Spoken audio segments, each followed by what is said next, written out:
안녕하십니까. 창업과세법 10주차 강의 시작하겠습니다. 우리가 지금 9주차 강의까지 마쳤고요. 지금 10주차 강의 이제 시작을 하는데요. 우리가 이제 그 법정 수업 일수가 한 학기에 15주예요.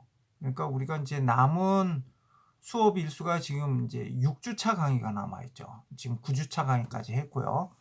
그래서 6주차 강의가 남아 있는데 그중에 6주차 중에 이제 마지막 주차에는 우리가 이제 기말 시험을 봐요. 그러니까 우리가 실제 수업할 수 있는 시간은 이제 5주가 남은 거죠. 그래서 지금 현재 우리가 이제 앞으로 진도를 나가야 할 부분이 우리가 이제 소득세법, 그다음에 법인세법, 조세 분쟁의 해결 이렇게 이제 세 파트가 남아 있어요. 이 중에 이제 소득세법이 한 두 주 정도는 더 해야 될 것 같아요. 그러면 소득세법 2주 하고 그다음에 맨 마지막에 이제 조세 분쟁의 해결 한 주는 해야 되거든요. 그러면 5주 중에 지금 3주가 지금 소득세법 조세 분쟁의 해결하면 법인세법은 2주 만에 끝내야 돼요. 예? 지금 이 소득세법도 나머지 부분을 2주 만에 끝내기가 쉽지가 않아요. 그래서 좀 시간이 좀 빡빡해요. 그래서 이제 자세히 다루지는 않고 그냥 중요한 내용만 간단간단 살펴보는 식으로 해서 지나갈게요. 그러지 않으면 우리가 이 진도 맞추기가 쉽지가 않아요. 그래서 앞으로 수업 일정은 우리가 이제 6주차 강의가 남았는데요. 이제 소득세법 2주차 하고요. 법인세법 2주차, 그 다음에 조세 분쟁의 해결 마지막 장 1주 해서 이제 5주 동안 강의를 하고 마지막 주차 때는 이제 그 기말 시험을 보고 이번 학기 강의를 마치려고 합니다. 글쎄 그 앞으로 어떻게 학교에서 어떤 식으로 대처할지는 모르겠지만 주변의 인근 대학 같은 경우 보니까 강의는 이렇게 온라인으로 강의를 진행을 하고 기말 시험은 이제 학교에 와서 강의실에서 시험을 보는 식으로 아마 운영을 한다고 해요. 뭐 주변에 있는 충남대학교나 이런 쪽을 이제 얘기를 들어보면 그래서 아마 우리 학교도 수업은 온라인으로 진행을 하고 마지막 기말 시험은 아마 학교에 와서 강의실에서 오프라인으로 시험을 볼 것 같아요. 사실 이제 온라인으로 시험을 보게 되면 이 평가가 굉장히 어려워요. 그래서 하여튼 어떻게 하든지 일단 뭐 강의실에서 이렇게 오프라인으로 이제 시험을 봐야죠. 뭐 온라인으로 시험 본다면 그게 제대로 평가가 되겠어요.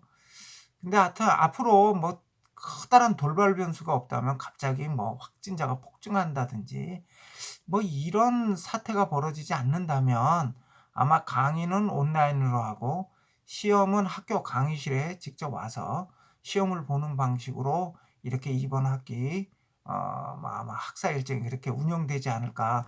이건 제 추측이에요. 아직 뭐 학교에서 확정된 건 없어요.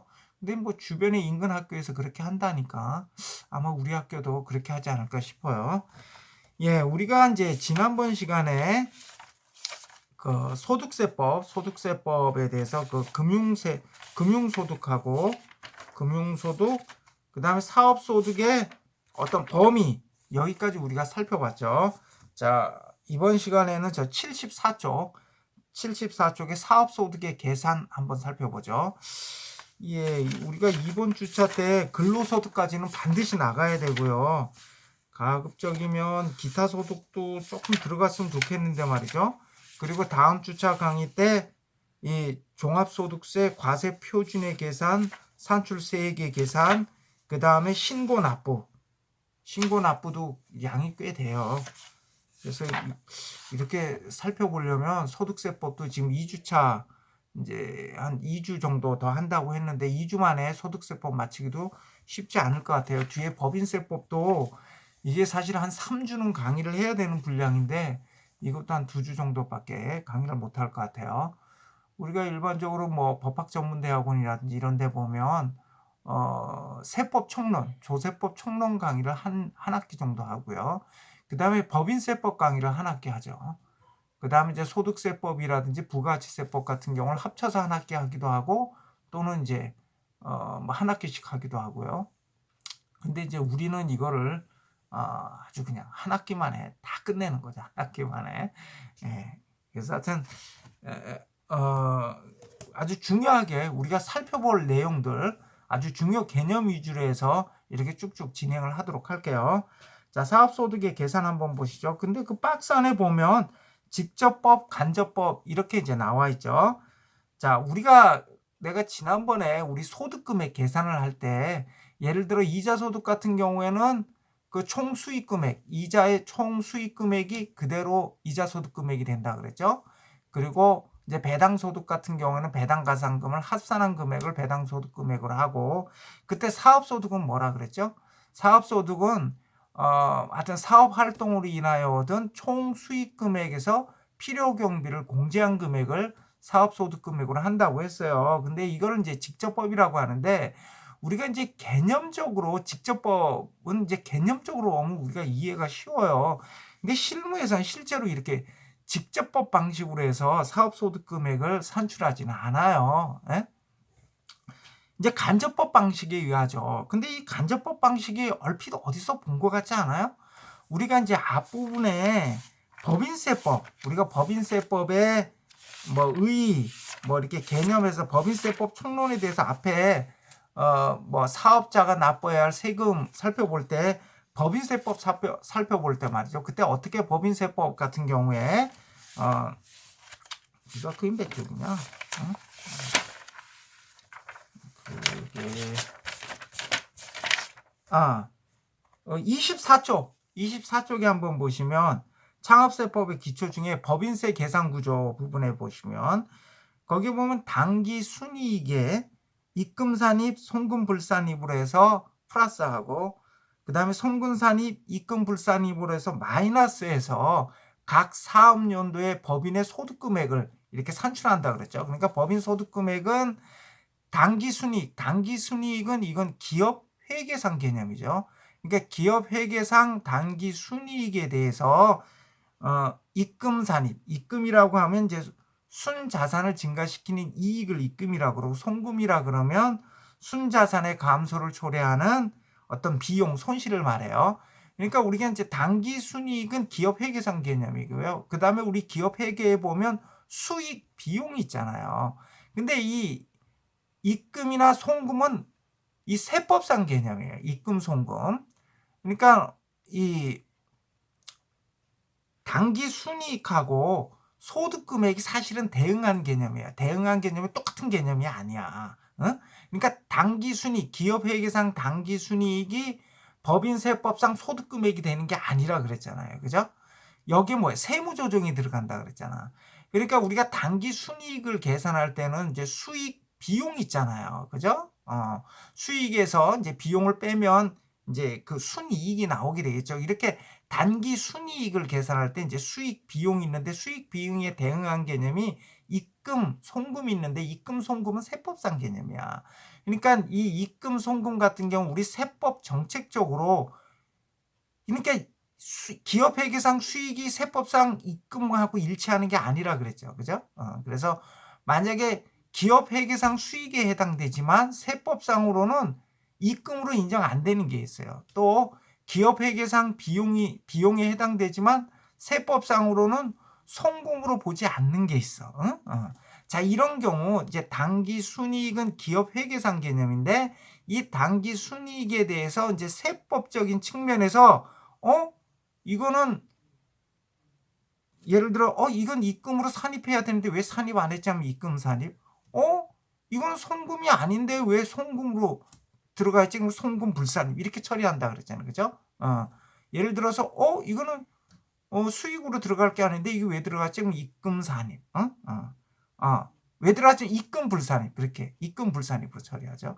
이렇게 입금 산입, 송금 불산입 하게 되면 어떻게? 당기 순이익에다가 입금을 산입하고 또는 송금을 빼주게 되면 각 사업연도 소득금액은 증가되죠. 그래서 우리가 이걸 가산조정이라 그런다 그랬잖아. 반대로 또 송금 산입, 송금으로 빼줘요.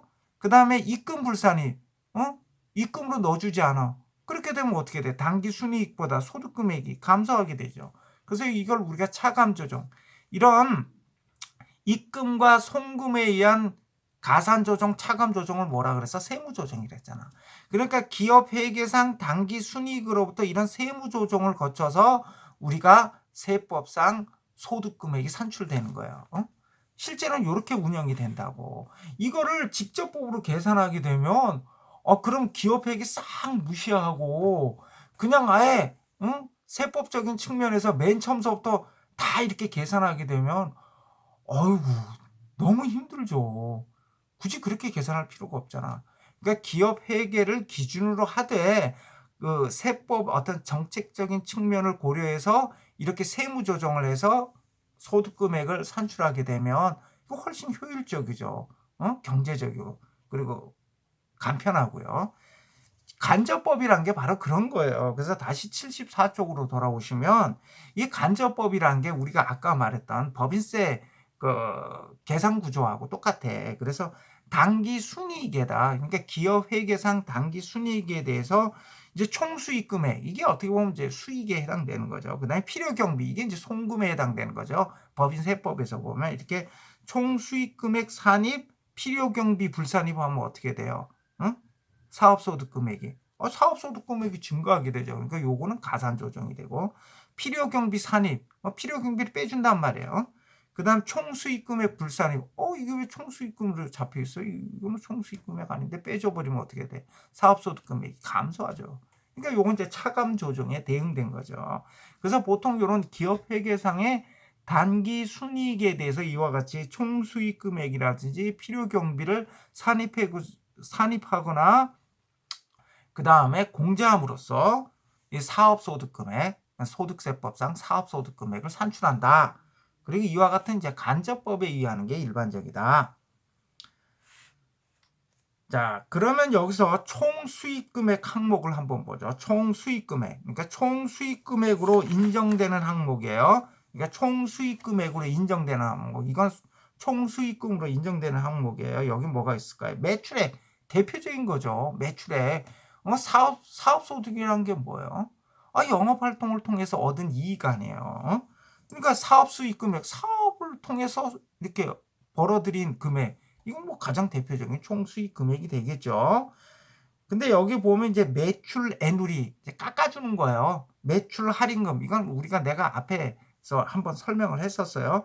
이런 매출 애누리, 매출 할인금 이런 것들은 뭐 이건 매출액에 포함되지 않잖아요. 그죠? 깎아주고 이런 거는 매출액에 깎아준 금액이 매출액이 되는 거죠.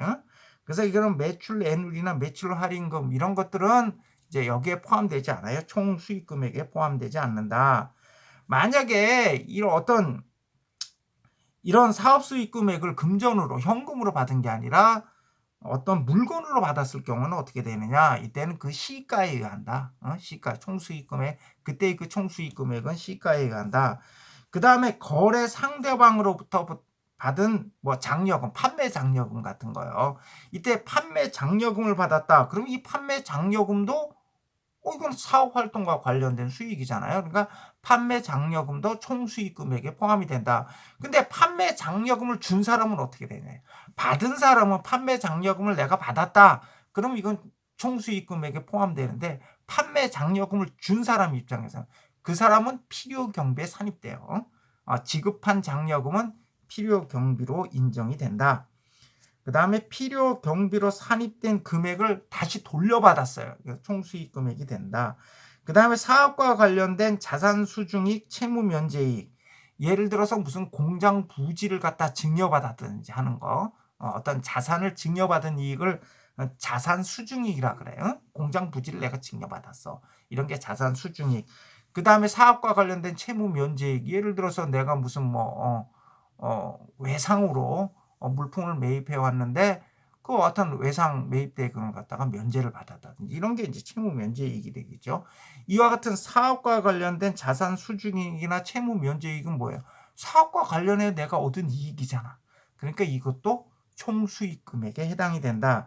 그런데 이와 같은 자산 수중이익이나 채무 면제이익을 2월 결손금의 보전에 충당을 했어요. 2월 결손금. 전년도에 어떤 결손이 생겼는데 그 2월 결손금 보전에 충당했다 그러면 그럼 사업 수익 금액이 지금 없으니까 이런 경우에는 총수익 금액에 이게 포함되지 않아. 결손금이 충당돼서 소멸됐으니까 총수익 금액에 포함되지 않는다.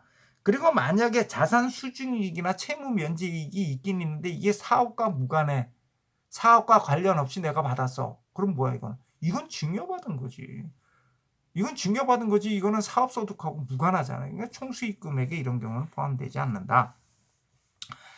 그 다음에 재고 자산의 가사용 소비. 우리가 여기 보면 가사로 뭐 소비했다. 가사 관련 경비, 가사용 소비 이렇게 나와요. 이게 뭐 그래서 내가 한자까지 적어놨잖아. 집 갖자. 집에서 썼다 이거예요. 집에서 썼다. 근데 이 집에서 썼다라는 표현이 뭐 집에 가지고 가서 꼭 써야 되느냐. 물론 집에 가져가서 쓰는 것도 여기에 포함되지만 가사용, 가사 이렇게 나오면 개인적으로 썼다. 이렇게 이해하시면 돼요. 개인적으로 썼다. 그냥 개인적으로 썼다. 재고 자산을 개인적으로 소비를 했어요. 뭐 어떤 경우일까요? 예를 들어 페인트 업자가 자신의 가게에 페인트질을 하는데 자신이 생산한 페인트 가지고 자기가 판매할 페인트 가지고 자기 가게에 칠을 했어. 이런 경우에 자 이건 개인적으로 쓴 거잖아. 그리고 내가 판 건 아니잖아요. 사실 매출을 한 건 아니잖아. 매출을 한 건 아니지만 원래 내가 만약에 내 재고 자산인 페인트를 쓰지 않았다면 내가 어디서 그걸 사왔어야 되는 거 아니에요. 그죠? 그런데 내가 그거 대신 지출이 안 됐잖아. 그러니까 원래는 내가 돈이 나가야 되는데 안 나갔잖아. 그러니까 이런 것도 총수익 금액으로 잡는다 이거예요. 페인트 업자가 자신의 어떤 재고 자산인 페인트를 가지고 자기 가게에 칠을 했다든지 또는 주택 신축 판매업자가 판매되지 않는 주택을 에라 모르겠다. 내가 여기서 살아버려. 그래서 자기가 그냥 뭐 사용을 한다든지 이런 것들이 이제 재고 자산의 가사용 소비라 그래요. 집에서 쓴다 이런 뜻인데 이제 개인적으로 쓴다 이런 얘기죠. 자, 이럴 경우에도 이때 이 당시 시가를 기준으로 해서 총수익 금액으로 계산한다. 이거는 뭐예요? 그러니까 현실적으로 어떤 매출을 한 거는 아니지만 그 매출한 것으로 이제 간주가 된다 이거죠. 이런 경우에도. 그 다음에 간주임대료. 이 간주임대료가 보면 이제 시험에도 이제 종종 나오고 막 이런 부분인데요. 그 간주임대료도 한번 간단히 한번 살펴보죠. 이 간주임대료라는 게 뭐냐면 예를 들어 어떤 임대사업을 하는 경우에 임대료 수익 이거 사업소득이죠. 그죠? 이때 임대사업자가 임대료를 했다. 그럼 당연히 이제 사업소득에 해당이 되죠. 그런데 이때 이제 임대료가 우리가 보통 보면 이제 월세를 얘기하는 거잖아요. 월세 이제 매달 얼마씩 월세를 해서 받았다. 그런데 보증금을 받았어. 보증금을. 우리나라 같은 경우에는 상가 같은 경우에는 대부분 다 월세죠. 이제 보증금을 좀 내고 이제 월세를 하죠. 그런데 이제 그 주택 같은 경우에는 이제 전세가 많이 있어요. 우리가 흔히 이제 전세라고 얘기를 하죠. 전세. 그러니까 이제 일정 금액의 보증금을 일시에 지급을 하고 그다음에 다달이 월세를 따로 내지는 않는 이런 이른바 전세의 경우에는요. 전세의 경우에는 월세를 받은 게 아니잖아요. 자, 이런 경우에는 임대료를 어떻게 계산하죠? 그래서 이런 경우에 이 임차 보증금에 대해서 정기예금 이자율만큼 월세를 받은 것으로 간주하는 거예요. 이게 간주임대료야. 그러니까 원래는 이게 다달이 받은 월세가 임대료인데, 그런데 우리가 이제 그 이런 임차 보증금에 대해서도 그러니까 보증금을 일시에 받았어. 내가 보증금으로 한 3억 받았어. 그러면 이 3억에 대해서 정기예금 이자율만큼 월세 수입을 올린 것으로 본단 말이야. 이걸 간주임대료라고 그래. 쉽게 말해서 이걸 간주임대료라고 해. 그래서 임차 보증금에 의해서 발생하는 수익을 임대료로 간주해서 과세하는 거예요. 자, 그런데 이제 주택의 경우에는 무조건 보증금에다 대고 다 간주임대료를 해서 소득세 과세 대상으로 잡느냐? 그렇지는 않다 이거야. 그렇지는 않다. 주택의 경우에는 주택 세 채 이상, 3주택 이상을 소유하고 N대예요. 3주택 이상을 소유하고 보증금 합계액이 3억 원을 초과하는 경우에는 이제 간주 임대료를 이제 계산을 해서 이제 소득세 과세 대상이 된다는 거죠. 간주 임대료 계산 대상이 된다는 거는 이제 소득세 과세 대상이 된다는 거지. 2주택자, 이거는 2주택자인 경우에는 물론 따로 내가 월세를 받는다 그러면 그 월세 부분에 대해서 임대료 수익에 해당이 되겠지만 2주택자는 보증금에 대해서는 안 해요. 그런데 이 3주택자는 3주택 이상인 경우, 주택을 3채 이상 가지고 있는 경우에는 보증금 합계액이 3억 원을 초과해야 돼요. 또 엔드야, 두 가지 요건 다 갖춰야 돼. 3주택 이상 소유자고 보증 금액이 3억 원을 초과하는 경우에는 간주 임대료를 계산을 해서 소득세 과세 대상이 된다. 소득세가 부과된다 이거예요. 그래서 간주 임대료를 어떻게 계산하느냐? 보증금 빼기 3억 원. 그 다음에 이 중에 60%만 간주 임대료 계산할 때 60%만 반영을 해요. 60%. 그래서 곱하기 60% 하잖아. 그 다음에 정기예금 이자율을 곱하는 거죠.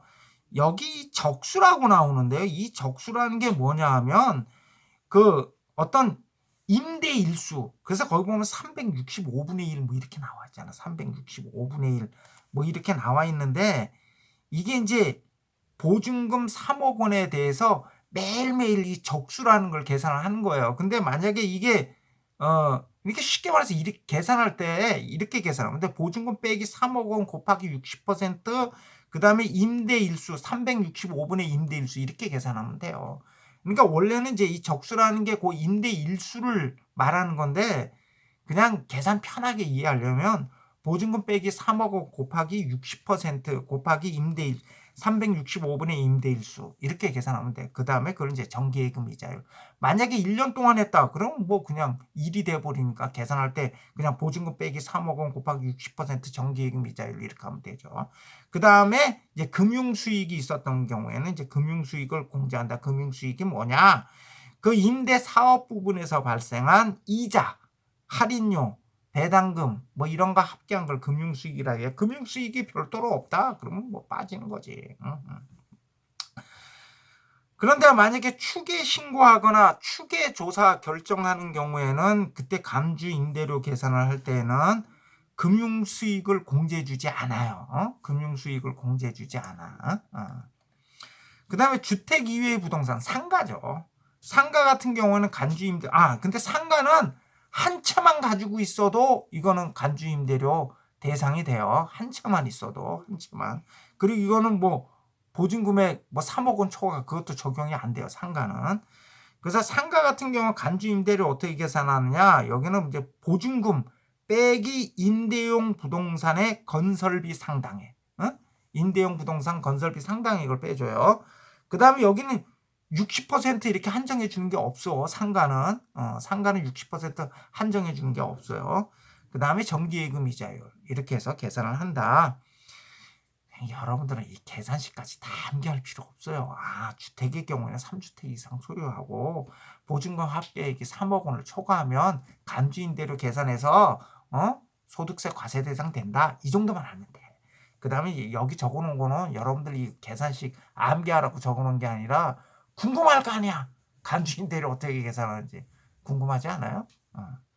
그거 궁금하면 한번 보라고 적어놓은 거예요.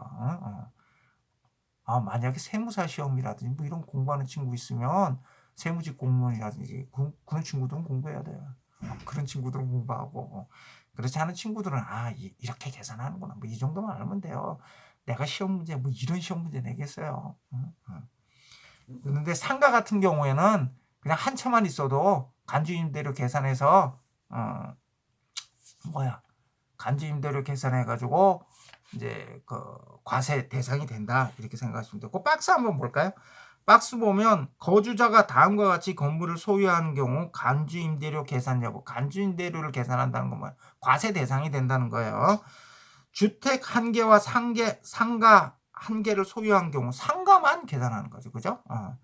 주택 두 개를 소유했는데 보증금 합계액이 5억이야. 주택 두 개는 이거는 계산 안 해. 주택 3개를 소유한 경우 보증금 합계 4억이야. 어이구 이거는 계산해야지. 과세 대상이 돼요. 주택 3개를 소유했는데 보증금 합계가 3억이야. 아까 3억 원 초과해야 된다 그랬잖아요. 이건 간주임대료 계산 안 해. 그러니까 과세 대상이 안 된다는 거예요. 그러니까 그 밑에 있는 박스는 여러분들이 한번 살펴보시고요. 다음 이제 사업과 관련된 보험 차익 한번 보죠. 자, 우리가 사업용 재산에 대해서 납부한 보험료. 예를 들어서 어떤 뭐 공장이라든지 사옥에 대한 이 화재 보험에 가입을 하고요. 여기에 이제 보험료를 납입했어요. 이렇게 납입한 보험료는 뭐죠? 이게 필요 경비에 포함되죠. 그죠? 필요 경비에 포함되는데 나중에 이게 보험 사고가 발생을 했어요. 그래서 보험금을 지급받았어. 보험금을 지급받았는데 이 사업용 자산의 손실로 발생하는 보험 차익. 이게 이 보험 차익이란 게 뭐냐 하면 지금 거기 76쪽에 그 박스 한번 보세요. 화재 보험에 가입한 사업장에서 화재가 발생해서요. 장부가액 7천만 원 상당의 손실을 입었어요. 그런데 보험회사로부터 1억 원의 화재 보험금을 지급받았어요. 이렇게 되면 어떻게 되죠? 이 보험금 수령액과 장부가액의 차액인 3천만 원. 이 3천만 원이 이제 보험 차익이 되는 거예요. 이와 같은 보험 차익은 뭐예요? 총 수익 금액에 산입이 된다는 거죠. 이것도 사업과 관련하여 얻은 이익으로 보는 거예요. 그래서 이런 경우도 총 수익 금액에 산입을 한다. 다음에 사업용 유용 고정 자산의 양도가액 한번 보죠. 사업용 유용 고정 자산의 양도가액. 자, 복식부기 의무자가 사업용 유형 고정 자산을 양도한 경우 이때 그 양도가액은 총 수익 금액에 산입을 해요. 그러니까 사업용 유형 고정 자산, 예를 들어서 뭐 기계 장비라든지 뭐 차량이라든지 사업용 차량이라든지 이런 걸 이제 팔았어요. 이 경우에 그 양도가액, 판매가액은 총 수익 금액에 들어간다는 거죠. 총 수익 금액. 응? 그죠? 양도해서 내가 받은 돈도 이거 사업과 관련해서 얻은 이익으로 봐서 총 수익 금액에 산입을 한다. 그럼 이때 맨 처음에 취득가액이 있었을 거 아니에요. 내가 기계 장치라든지 자동차 같은 걸 내가 지금 팔았지만 사업용 기계 장치라든지 뭐 사업용 차량을 팔았는데 내가 당초에 취득했을 때 그 취득가액은 어떻게 되는 거야? 그거는 필요 경비로 계산해 준다는 거야.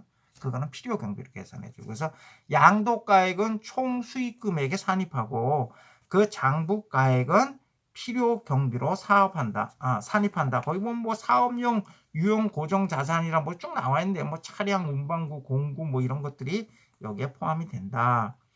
기타 이와 유사한 수익 금액이 있는 경우에도 내 사업 관련성이 있으면 사업소득으로 본다. 자, 이렇게 이제 총 수익 금액으로 산입되는 항목에 대해서 살펴봤고요. 잠깐 쉬었다가 다음 시간에 총 수익 금액에서 빠지는 항목서부터 한번 살펴보죠.